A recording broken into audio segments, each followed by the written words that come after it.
Alright, so game 1 of ForceZ 3, and I'm here with Chris. Hey Chris. So just take us through your army, man. We have the Dark Angels of Doom, I hope, my Doom, probably. 2 scout squads, hidden, one with a rocket launcher, all sniper rifles. The Predator with the broken magnet, plasma cannon unit, and the rest is going to be in reserves. We've got some Deathwing and a drop pod with some Marines. And so I've got a weird list, and you've probably seen it already. So we've got Hive Guard and Prime outflanking, infiltrating Gene Stealers all along here. And because I rolled the Warlord trait, these guys are outflanking. And Chris is going to try and seize initiative, and we're good to go.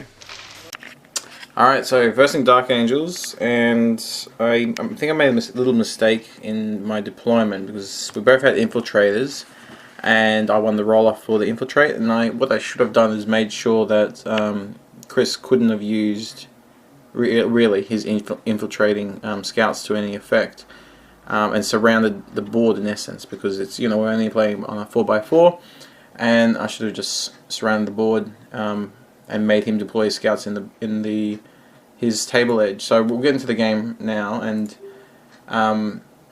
you can see I placed Chris placed one of his objectives in the base back here, then one in the middle, and I placed the other 3 on the left hand side, thinking, you know, I'll keep my Gene Stealers in the back there, deny the objectives from him, because I picked heavy support as my mission in essence. So I just had to kill his 1 heavy support and I'd get 4 points. And I had a feeling that he would pick objectives because Chris hasn't played in ForceZ before, and usually people who are new to something like ForceZ go to what they know, and objectives is what people generally know. Like I have done the first 2 ForceZs, I've done that objectives, but I mean I'm playing NIDs, so it's usually a safe bet.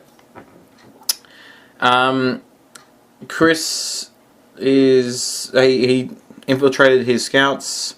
I realize you can see right in the middle of the scouts, if I put my other Gene Stealers kind of like there, like in where his scouts are, he would have had to deploy right back. He would have only had 1 objective and would have been really struggling to get the other one. Yeah, so for me, I'm just looking to kill that 1 radar and sending 2 squads of Gene Stealers towards it, cleaning up his Deathwing, the Terminators, and the squad that just deep struck. So the Terminators are about to land here. I did make a mistake. I didn't realize, and again, I shouldn't make this mistake, but I didn't realize that the drop pod had a locator beacon, and so instead of shooting the Hive Guard at that, I was shooting at the scouts, hoping for a lucky kill and making him run away. Anyway, it didn't change too much. His Deathwing dropped down, caused maybe 1 or 2 wounds on the Hive Guard, and then I assaulted with my Genies and Bossman and all that fun stuff, and I do eventually clean up all his I think I cleaned up his Deathwing. Anyway,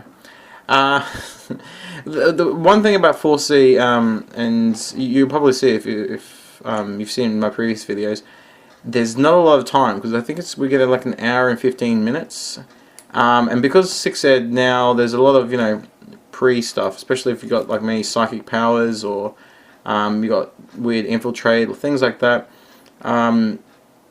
I think a lot of people, like in a lot of my games, I only generally got maybe 3 or 4 turns, and yeah, it's just a bit tough.